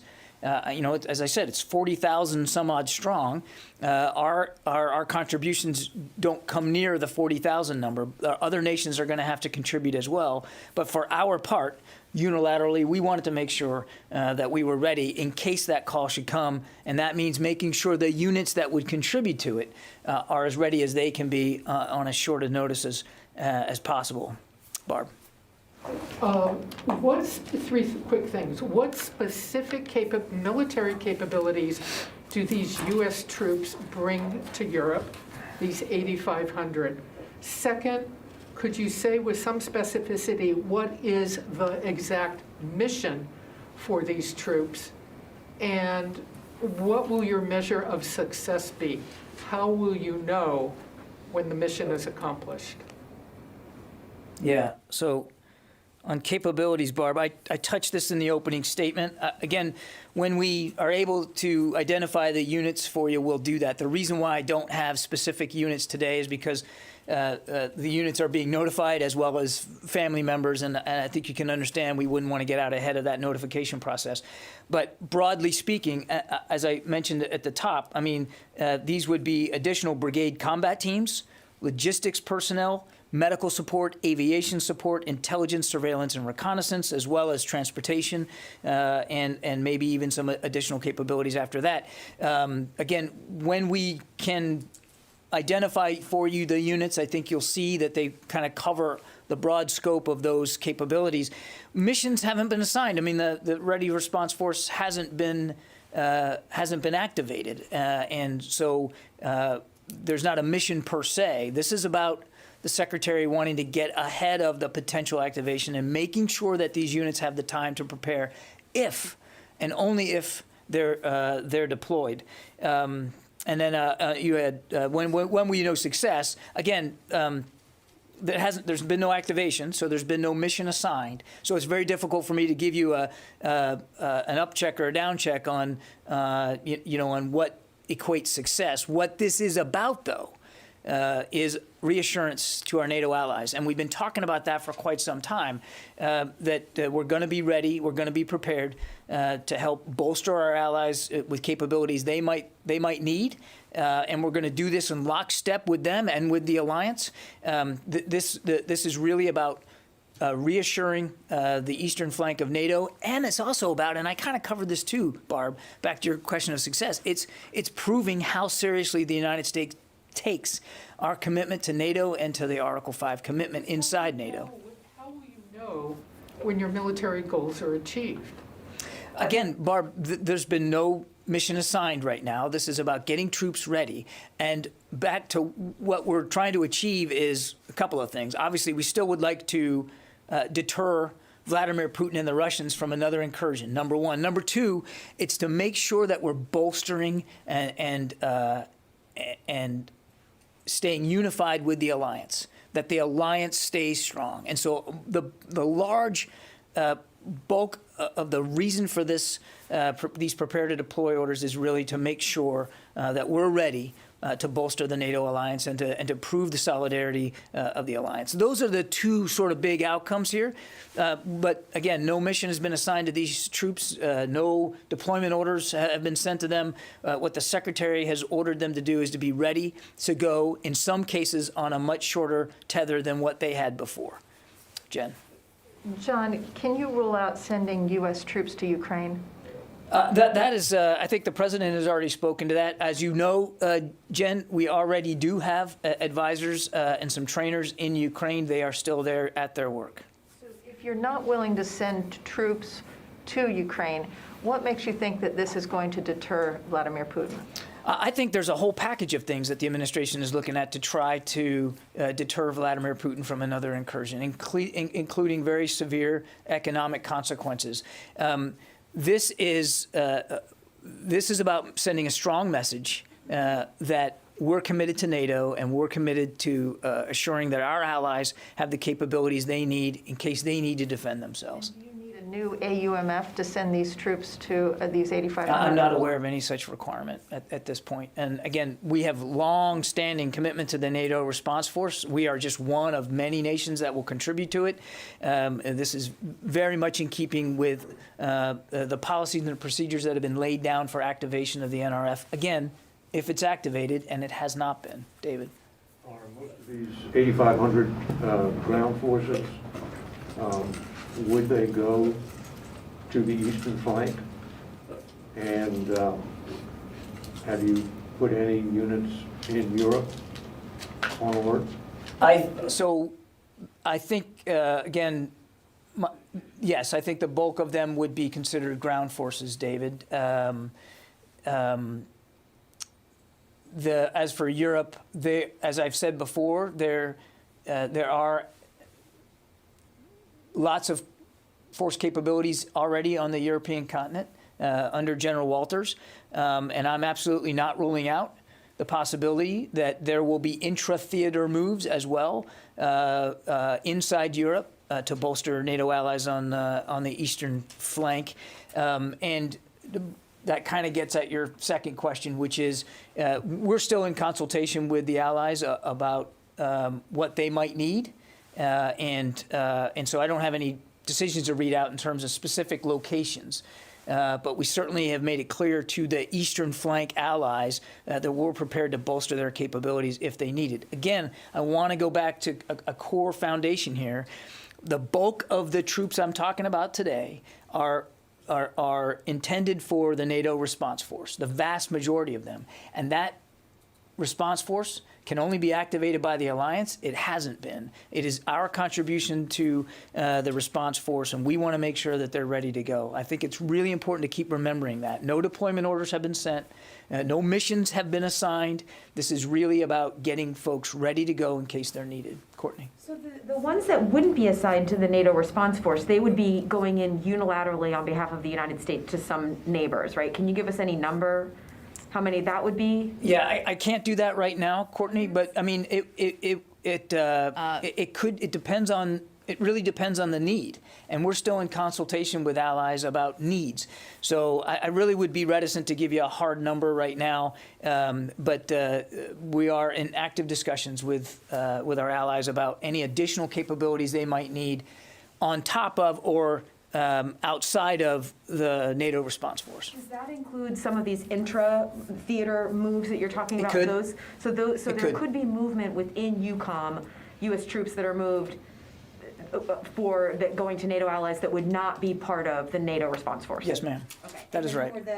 Has there been any consideration or decision about pulling U.S. troops out of Ukraine as the State Department made the decision to pull some Americans out? There's been no decisions about moving our trainers that are in Ukraine out. But as I said many times, we're constantly looking at the situation. We're going to do what's right for their safety and security. That's paramount to us. But as of right now, they are still on the ground in Ukraine conducting their advise and assist missions. And obviously, if that changes, we'll certainly let you know. They haven't changed the number, right? The footprint remains the same. It is exactly the same. Yes, ma'am. Let me go to some of the on the phone. I know there's lots of questions here. We'll get to them all. Jared Suba from Our Monitor. Hi, Mr. Kirby. CENTCOM just put out a statement about the ballistic missile attack on the United Arab Emirates, saying that U.S. Patriot missile systems at Dhafra Air Base engaged. Is the department treating this as a potential attack on U.S. forces, or was this just done to assist Emirati partners? Can you give us some more detail on that? Well, look, I don't want to get into intelligence assessments. I mean, this was obviously this just happened early Monday morning. So clearly we have troops at Al Dhafra. So we are certainly going to be looking into the possibility that this was directed at our forces. We obviously take that seriously. You've seen the CENTCOM statement. We responded to the attack, this ballistic missile attack, and we'll be in close coordination with our Emirati partners as we continue to assess what happened and what we might need to do going forward. But I don't have I can't specifically tell you what the intent of the attack was, but we have to assume. I mean, it would be foolish for us not to assume that there was a threat to our people. And as you saw from the results, we took that threat seriously. Rio, Nikkei. Oh, thank you, John. I have a quick question about China. The U.S. Navy is now operating 2 carrier strike groups in the Western Pacific, and they recently conducted a large-scale military exercise with Japan. Is this a message to China that China should not do something provocative while the U.S. is working intensively on the situation in Ukraine? Thank you. We engage in joint operations to include That totally sounded like a prank call. communications, anti-submarine, air warfare, replenishments at sea, cross-deck flight operations, the whole scope when we operate at sea, and particularly when we have the opportunity. And it's not unusual, Rio, for us to take advantage of the opportunity when you have 2 aircraft carriers in the same body of water to exercise together. We do this to strengthen our integrated at-sea operations and our combat readiness. And look, I just reiterate. Try this again in English. I would reiterate that all the training will be conducted in accordance with international law in international waters. Janie. I have 2 questions for one is the North Korea, one is South Korea and China. And the South Korean National Intelligence Service mentioned about the possibility of the North Korean ICBM test fire. And he pointed out that this was intended to pressure the United States. What is the U.S. response to the imminent test fire of the North Korean ICBM? Well, I'm not going to get ahead of test fire launches that haven't happened yet, but we've been very clear about our concerns over the advancing nuclear ambitions and ballistic missile capabilities of Pyongyang. We'll continue to condemn it and to call on the North to cease these provocations and to abide by international law and these Security Council resolutions, and to try to find ways to de-escalate the tensions. We've said very clearly, I won't speak for my State Department colleagues, that we'll be willing to sit down with them without preconditions. They've shown no desire to move that forward. China justifies North Korea's missile provocations. Do you think that China's continued support for the North Korean provocations is part of the strategic competition with the United States? I think you'd have to ask President Xi that. I mean, look, China's a neighbor. Direct neighbor of North Korea. They have influence in Pyongyang. We know that. They know that. Pyongyang knows that. And we've continued to call on China to use the influence that it has to support the international community and UN Security Council resolutions that China themselves have signed up for to help get them enacted and to support the sanctions, support them and to enforce them in a comprehensive, cohesive way, which the Chinese have not always done. Let me go back to, sorry, I'll go to you, Nancy, and then I'll go back to the phones. Go ahead. Just a couple clarifying points. Is there a time limit to this prepare to deploy order, or is it open-ended? And would there then, if it is open-ended, therefore be a time when the Secretary would issue another order sort of saying, stand down, essentially? Well, remember what it is. It's telling a unit, or in this case, several units, to be prepared to deploy on a shorter tether than whatever it was before. In some cases, as I said, it was 10 days, now it's 5. And there's no time limit on that preparation order because we don't know, excuse me, if or when they would actually be activated and deployed. And to Courtney's question, I just want to stress again, the vast majority are comprise our contribution to the NATO response force. There are some that we are advancing their alert posture that are simply unilateral, that we would consider sending on our own. again, in concert with allies. You got to talk to the folks that are going to host them and make sure that that's okay. But there's not a specific time limit assigned right now. But it is something that the Secretary is going to continue to look at, if certainly if not weekly, then even daily, to make sure that it's still the appropriate tether to have these troops on. And then could you clarify for me, you mentioned that they would be in support of this NATO mission. Is there any point where they would be under a NATO commander, or would General Walters be wearing a different hat potentially when he takes command of them? Well, I couldn't get into specific command and control here. Again, the response force hasn't been activated. But you're right, General Walters is the Supreme Allied Commander in Europe, the head NATO commander. So ultimately, they would all be reporting up underneath him. But what the exact chain of command would be, it's difficult for me to say when they haven't even been activated. Let me go back here. Let's see. Kelly Meyer from News Nation.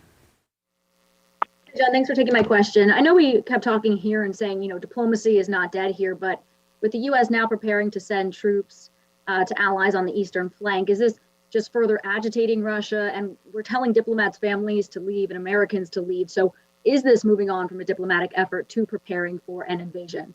Not at all. Again, what we're telling these units to do is to be ready to go on a shorter timeline than what they were before. We are not deploying them now. We are not saying diplomacy is dead. You heard Secretary Blinken talk about this on Sunday in many outlets, that he still believes there is room for discussion and dialogue. I said that myself in my opening statement. We absolutely still believe that there's time and space for that. And frankly, the Department of Defense fully supports that as being the way forward here, the way to a solution that de-escalates the tensions. But it would be irresponsible if, given the indications that we have, that there is no intent by the Russians right now to de-escalate, and given that it takes a matter of time to get units more ready to go on a shorter time frame, it'd be irresponsible if we didn't think about making sure that they had plenty of time to prepare. And that's all we're doing at this point. Let's see, John Turpak. Are they friend or foe? Yes, can you hear me? Can you hear me? Yes, sir, I got you. Okay, so to activate something like this, you'll probably need to have the Air Force in place. Have you increased the number of tankers at Mildenhall or throughout Europe? And do you anticipate that there could be a bomber task force deployment to Europe in the near future?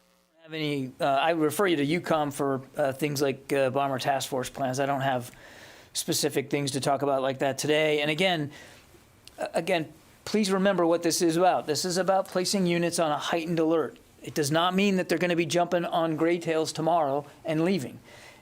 So obviously, if there's a need for additional air transport, we'll deal with that. Transcom is certainly, Transportation Command, is tracking these prepare to deploy orders, and will obviously be postured as appropriate to support if needed, but that's if needed.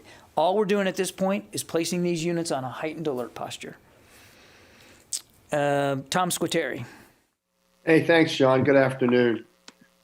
Is NATO, in NATO's support of its eastern members as well as Ukraine, is that support more complicated today? Because as General Walters and UCOM have concurred, there's not one, but now several folded gaps on possible invasion routes? I'm going to try repeating your question because I'm not sure I totally got it, Tom. Are you talking about evacuation routes of Americans leaving Ukraine, and is that harder to do now? Is that? Can you hear me okay? You hear me now? I got you, Tom, but I'm not sure I got your question. Okay, let me repeat it. Is the preparations by NATO and more complicated now to support its eastern members and Ukraine? Because unlike during the Cold War, when there was only one folded gap, there are now more than one folded gaps. Well, I would just tell you, without getting into a historical comparison, and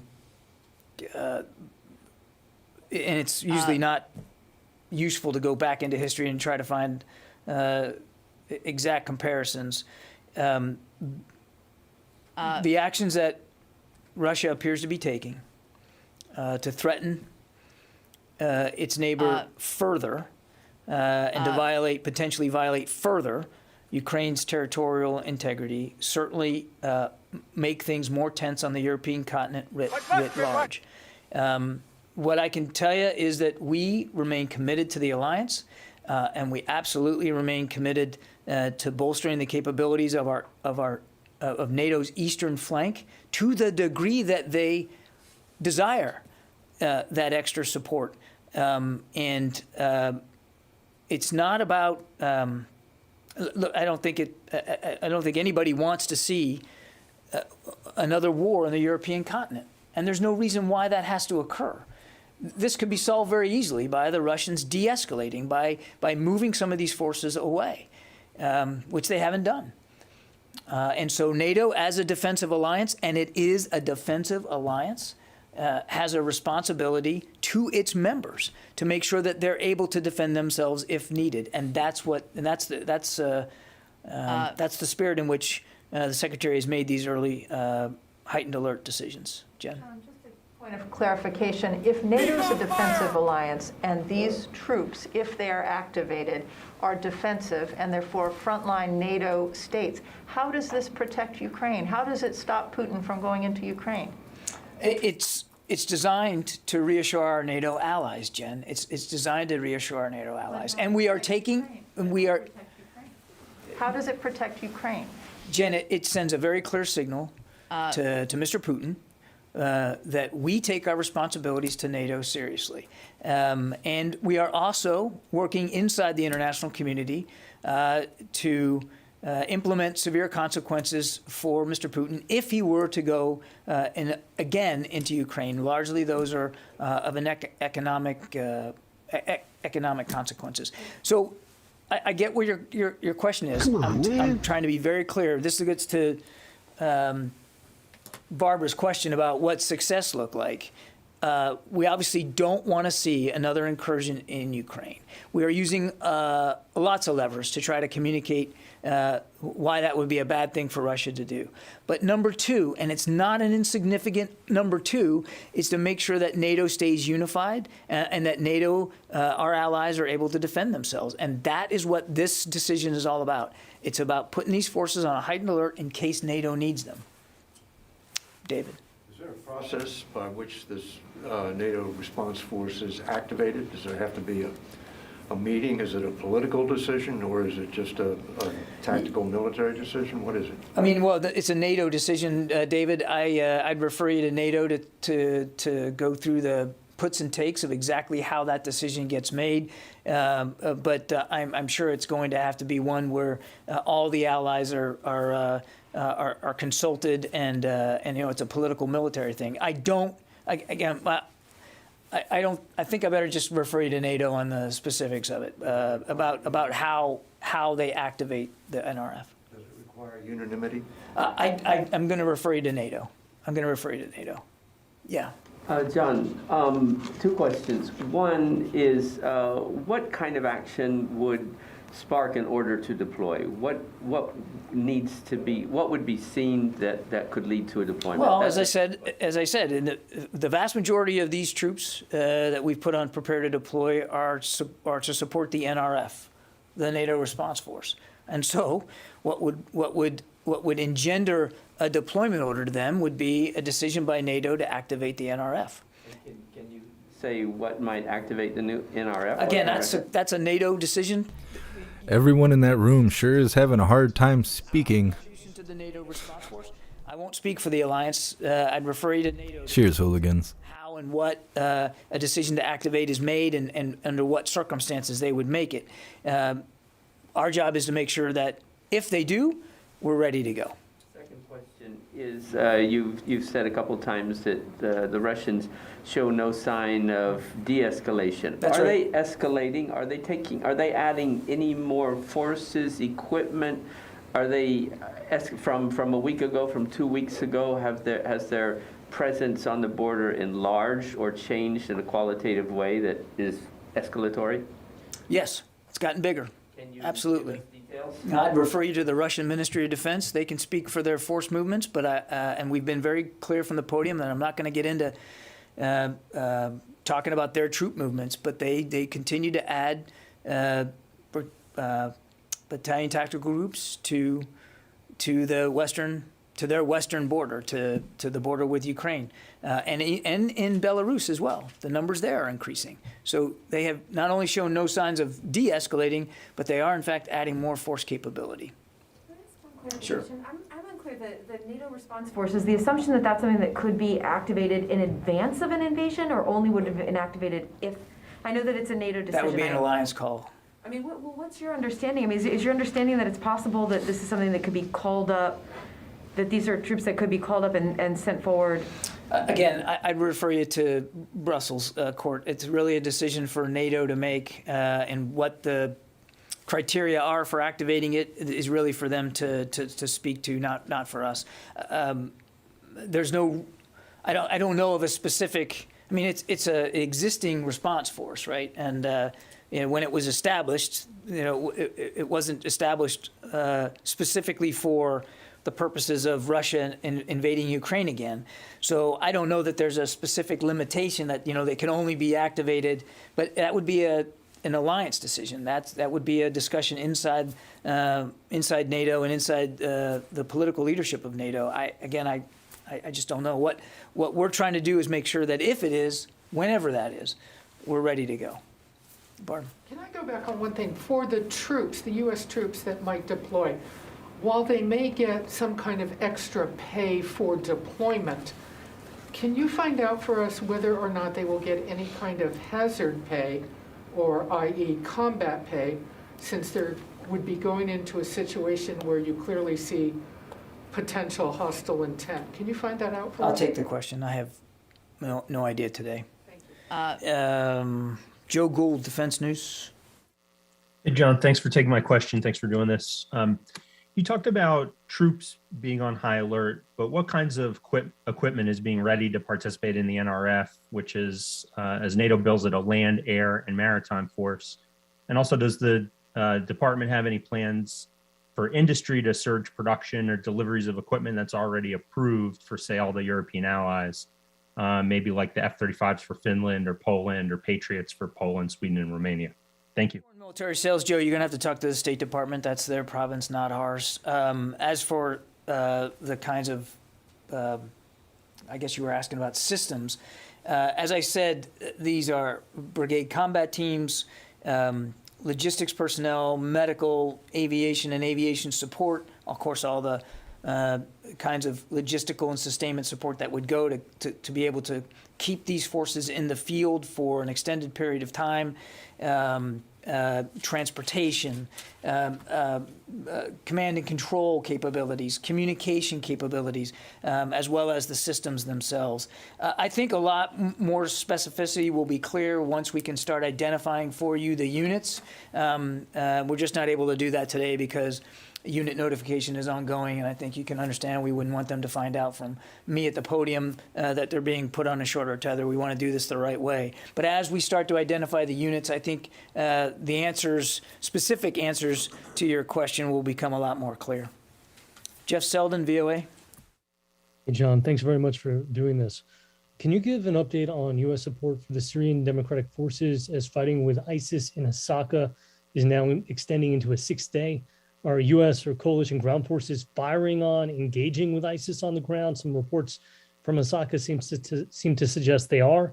And is the Pentagon reviewing its force posture in Syria, given the size and scope of this attack? And separately, on Burkina Faso, what impact is the attempted ongoing coup there having on U.S. cooperation with the Burkina Faso's military on counterterrorism efforts? Yeah, on Burkina Faso, I'm going to have to take the question and get back to you. I'm not aware of any impact right now, so let me just take that question. On coalition support for the Syrian Democratic Forces' ongoing efforts to deal with this prison break, and I would refer you to OIR for more detail here, but just broadly speaking, and I've already talked about this a little bit, we have helped provide real-time surveillance during the event. We have conducted a series of strikes through this days-long operation to include the precision targeting of ISIS fighters who were attacking the SDF from buildings in the area. and we have provided limited ground support strategically positioned to assist security in the area. For instance, putting Bradley fighting vehicles across access points to help block as obstacles. So there's been some limited ground support. Beyond that, I would refer you to OIR to get into more details. Tony Capaccio.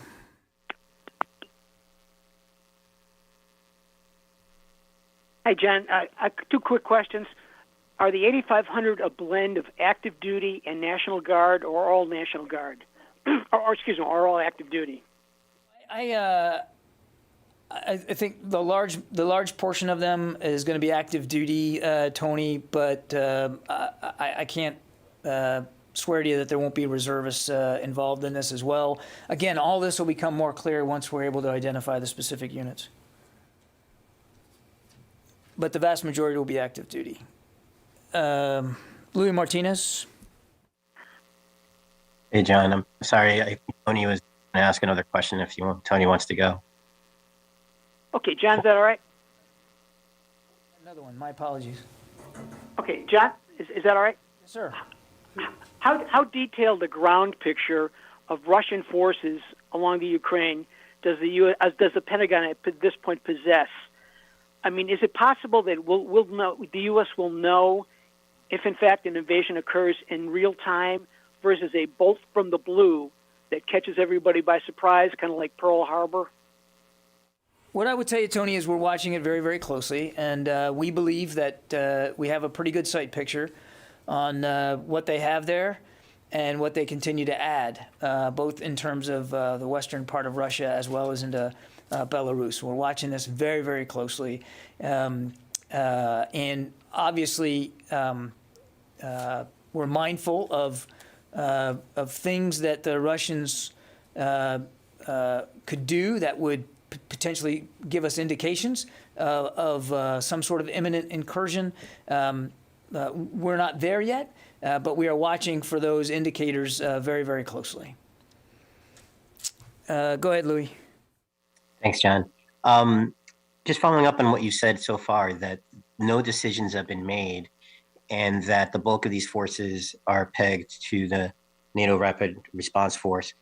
Are they mutually exclusive? In other words, can the president decide that he wants these forces, now that they're on a shorter tether, to head to Europe for some kind of unilateral purpose without having to await NATO to even bring this up?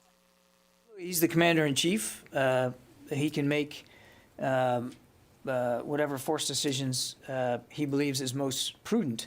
What he has decided is that our commitment to NATO is paramount right now, and that's why he approved Secretary Austin's recommendation that these additional units be put on a heightened alert, and that's where we are right now. Again, I won't speculate or hypothesize about future force deployment decisions that the commander-in-chief might make, but he obviously has the purview to shape force posture decisions as he sees fit, given the advice and recommendations that he gets from the secretary and from the chairman. Okay, I'll take a couple more. Yeah, go ahead. Sort of following up on Jen's question earlier, if you're talking about reinforcing NATO's eastern front, do the countries on Russia's border, the NATO countries, say they are threatened by this Russian positioning against Ukraine, so that they need the reinforcements? You would have to talk to each of those governments. We're in touch with them. I can tell you that they, by and large, again, I won't speak for other countries, but by and large, they are equally as concerned about what Russia's doing as we are and as so many of their other allies are.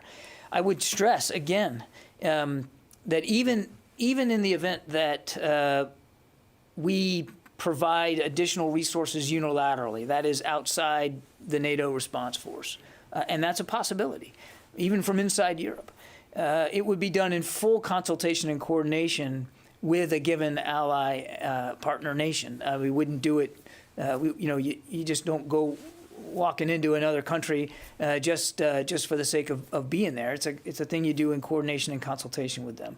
So to answer your question, in terms of whatever force deployments we might do, it would be at the request and with the support of a nation that did feel, for whatever reason, that they needed these extra capabilities. But is there any sense that the Russian troop presence on Ukraine borders actually threatens a NATO partner? I believe, again, I won't speak for other countries. I believe they have spoken for themselves about the concerns they have about Mr. Putin's potentially aggressive moves here. And we want to make sure, again, back to my answer to Barb, one of the key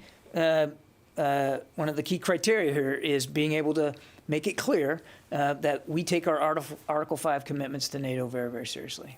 Yeah, Jim.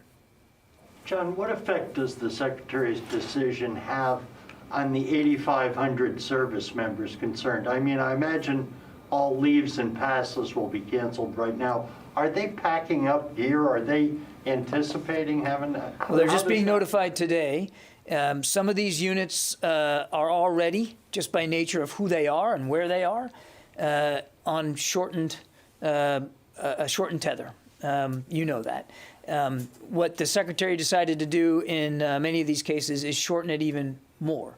So from, in some cases, 10 days prepare to deploy, you got to be ready to go in 10 days, to now 5. So they will, it depends on the unit, but they will have to make whatever preparations they feel they need to make to be able to meet that 5-day commitment. That doesn't mean that in 5 days from now they're going.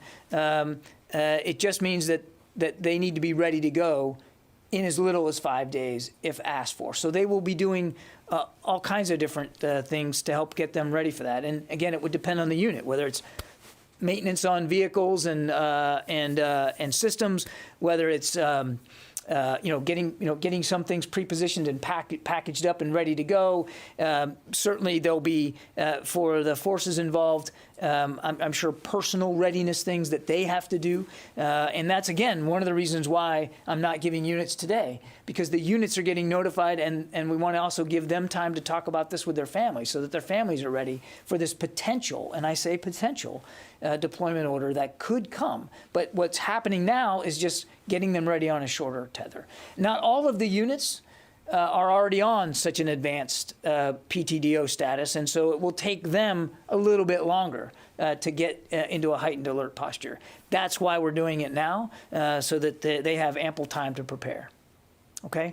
But is it correct that no one is deploying in the next 72 hours? Today, we're not talking about deployment orders. We have no deployment orders to speak to, Barb, and I think I'm just going to leave it at that. All right. Thanks, everybody.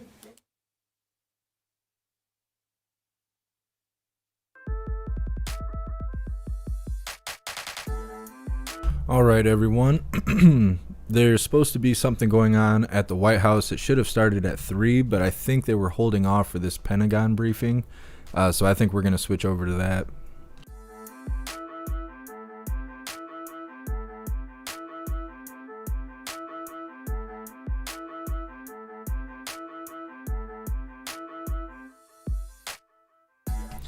What's up, CC? I'm in Michigan.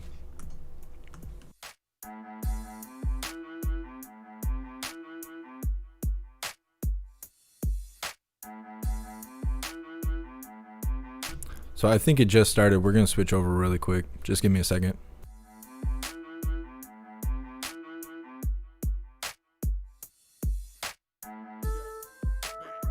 Twice. And I am not alone. Too many moms are going through the same thing that I went through. And too many little boys and girls are going through what Aiden went through. This is an issue that is impacting families and communities, and disproportionately communities of color, here in Milwaukee and across the nation. We are thankful for the funding made available and the bipartisan infrastructure law to address this issue and get lead service lines out of our communities. For moms like me and other families involved in the Coalition on Lead Emergency, this funding is a welcome relief after years of advocacy. But we also know that it is not enough. We need more to replace the 70,000 lead pipes that are still in Milwaukee and the many, many more across the country. That is why it is so important that the Build Back Better Act pass with additional funding to replace lead service lines. I know that Vice President Harris and the rest of the administration are working hard to get that bill through. And I want to thank her for all of her hard work. With that, it is my honor to introduce the Vice President of the United States of America, Ms. Kamala Harris. Thank you.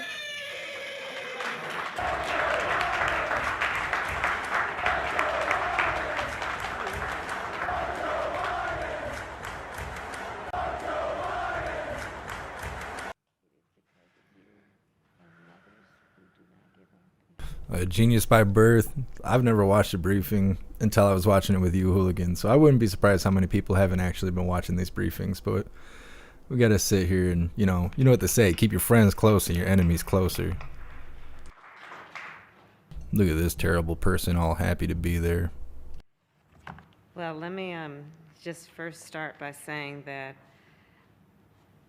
there's almost everything about today that is about Deanna, and mothers and fathers and grandmothers and grandfathers like her around the country who have been talking, who have been shouting, who have been crying about this issue for far too long. And so I said to Deanna as we passed the podium that it is because of all of that and that sacrifice born out of fear, but frustration, but also a commitment, that we're able to be here today. The administrator of the National EPA, the senator, the congress member, the mayor, and the vice president of the United States, supported by the president of the United States on this issue. So thank you, Deanna. Thank you.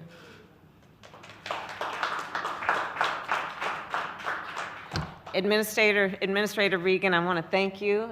We have been working on this issue since our administration started. Your role of leadership has been extraordinary, and I look forward to continuing as we travel to talk about the importance of this issue. Senator Tammy Baldwin, you and I served together for my 4 years in the Senate. I know what a leader you have been on this issue, and I can tell you, as is the case with Gwen Moore, who I've also worked with over those years, that these two, Wisconsin has extraordinary leaders who I see when the cameras are on and when the cameras are off. And in both places, they are always fighting for the people of Wisconsin. So it is an honor and a joy to be with both of you today. And to be back in Wisconsin, back in Milwaukee with both of you, because you are usually my chaperones through the state. Mayor, thank you.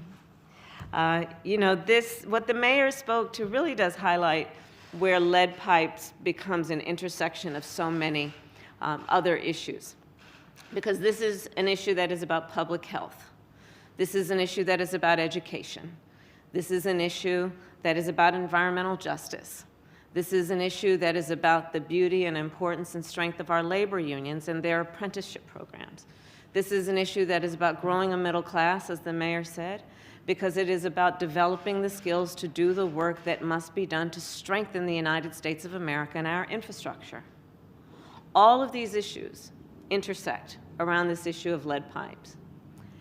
And then combine on top of that, as has been said, the moral imperative that we have to finally take this issue seriously, not as a matter of concern, but as a matter of action. And so that is what today represents. That is what the bipartisan infrastructure law represents, which is a moment where we will finally take action on an issue that has impacted our babies, the babies of a community, our collective children, an issue that has impacted seniors who at that stage of life are particularly vulnerable to toxins, which is what we are talking about when we're talking about lead pipes. That's what we're talking about when we're talking about lead paint. Those substances that can hurt people, potentially permanently. We spoke with the doctors who are here today. We spoke with community leaders, and the bottom line is that eliminating lead exposure in our nation must be among our nation's highest priorities. Why? Well, millions of people in America are exposed to lead every day. Everything's a high priority here. Up to 10 million households in America and 400,000 schools and child care facilities that have lead. In Wisconsin, as has been said, lead service lines, it is estimated, are in at least 170,000 homes, schools, and businesses. Those are places where children and people work and live. And it is a particular issue, which is why this is also an environmental justice issue, in rural communities, in poor communities, and communities of color. So let's think about what this means.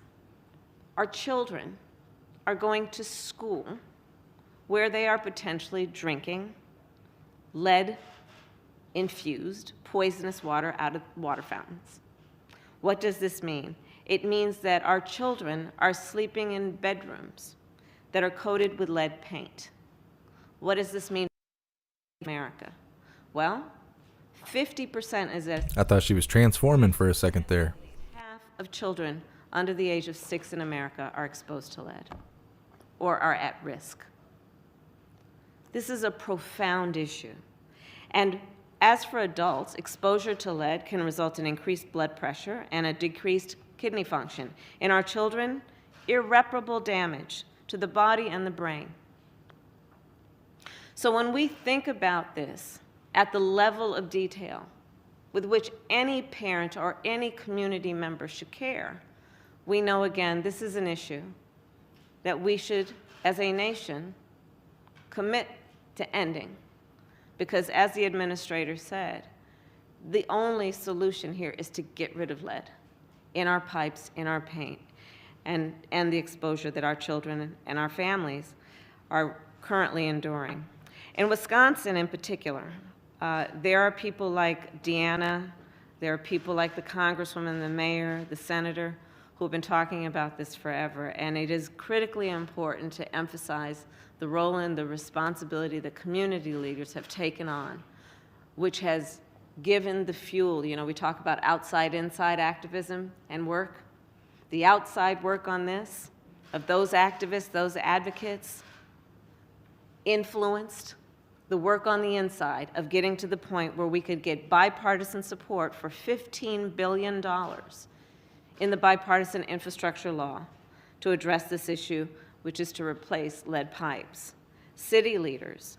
Well, again, you have the elected leaders here who have been national leaders on this issue, not only for Wisconsin, but for places around the country, communities around the country, who have been advocating for removal of lead pipes here. In Milwaukee, it is believed that I guess there have been over 4,000 lead pipes so far that have been removed because of the actions and the activism of the leaders here, and in particular, the leaders in our labor unions, the plumbers, pipe fitters, the two leaders, the men that we met earlier, who are doing the hard, the highly skilled work of removing lead pipes.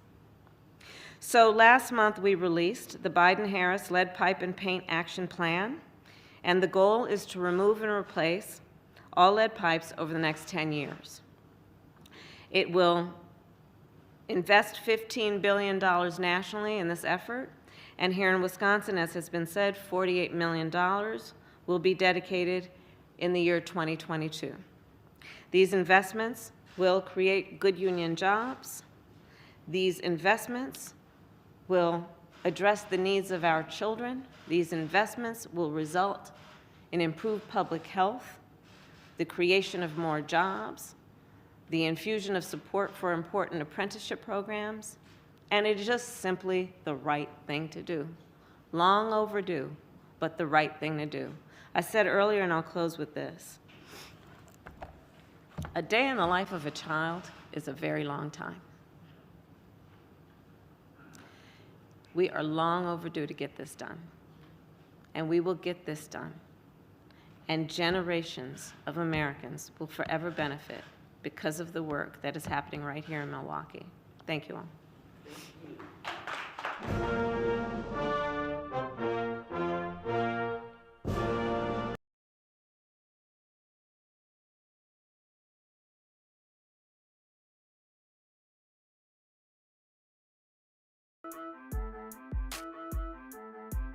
Well, that was nice and informative.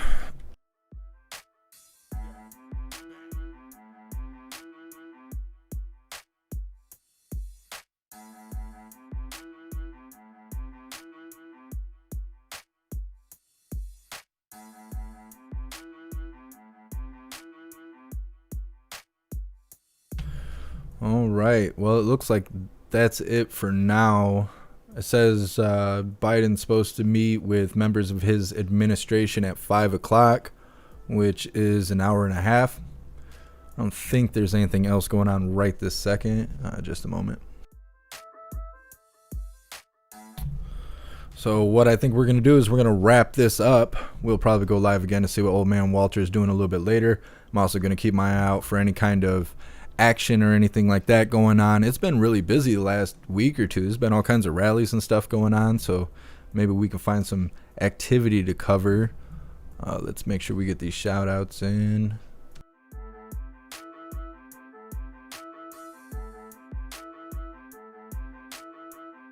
Thank you so much, Sherry, for joining the membership program, and welcome to the family. You're officially a hooligan. And thank you so much, Farmer Josh, for your donation and your support. I really appreciate you. So yeah, that's all we got right now. I think what I'm gonna do is go get some food because I haven't ate yet today, and that beer is sitting in my stomach kind of a certain kind of way. So probably go get something to eat. But I do plan on being ready to go again at 5 o'clock to cover whatever Old Man Walter has to say or whatever that's about. And then also I will be keeping my eyes open for any kind of action to cover so we can all hang out again and watch the chaos, you know, watch the buildings burn and whatnot. Maybe they'll twerk for justice and stuff. I don't know.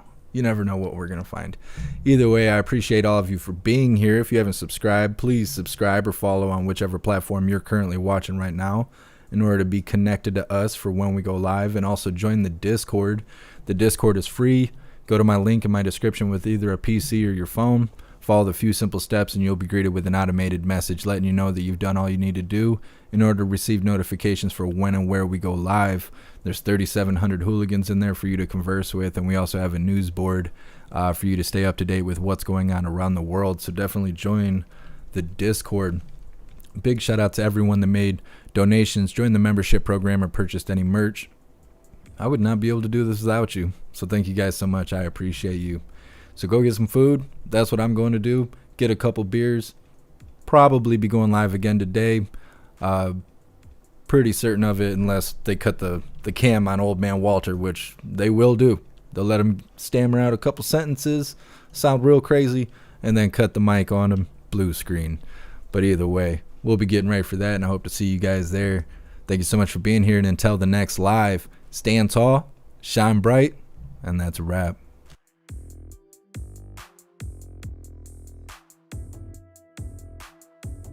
Wait, we're going to read the poll. I always forget. Good Lord. Terrible at my own job I created. Somebody has to do it. Anyways, do you think Russia will invade the Ukraine? 61% believe yes. 16% believe no. 12% believe my butt's been wiped. And 11% believe, come on, man. Anyways, you hooligans are awesome. 734 totally legitimate votes. I appreciate all of you. All right, for real this time, okay? Time to go get some food. Stand tall, shine bright. That's a wrap.